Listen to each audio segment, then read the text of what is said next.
Баршаға ассалаумағалейкум достар, сіздермен спорт жаңалықтары. Видеоны бастамас бұрын арнаға тіркеліп, видеоға лайк басуды ұмытпаңыздар. Әлем чемпионы қазақ боксшысымен жекпе-жекке шығады. Жәнібекпен емес. Орта салмақта WBS чемпионы доминикалық Карлос Адаместің келесі қарсыласы кім болатыны анықталды деп жазады.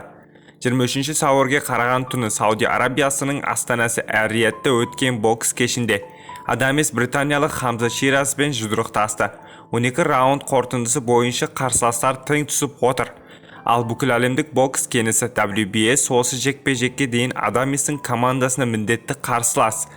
Қазақстандық Мейрем Нұрсұлтановпен жекпе-жек өткізу міндетті жайында хабарлама жіберген екен. Ол кезде үміткермен жекпе-жек кейінге ысырылған.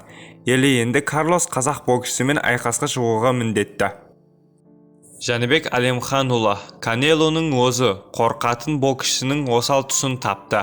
Орта салмақта WBO және IBF чемпионы Жәнібек Әлемханұлы, америкалық Дэвид Бенавидестің кубалық Давид Мораллемен жекпе-жегіне қатысты пікір білдірді деп жазады.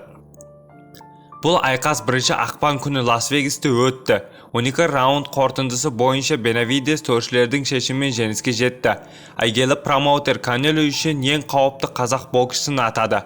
Жәнібек Бенавидеспен жекпе-жек өткізгісі келетіндігін бұл айқаста тамашалаған екен. Әрине, мен Бенавидес пен Морелдің айқасын көрдім. Мен өзім жұдырықтасқым келетін барлық чемпионның жекпе-жегін көремін.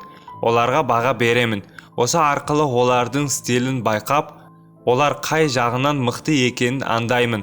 Бенавидес мықты жұдырықтасты, бірақ салмақ түсіру оның күшіне әсер етті деп ойлаймын. Оған қуат жетпей жатты.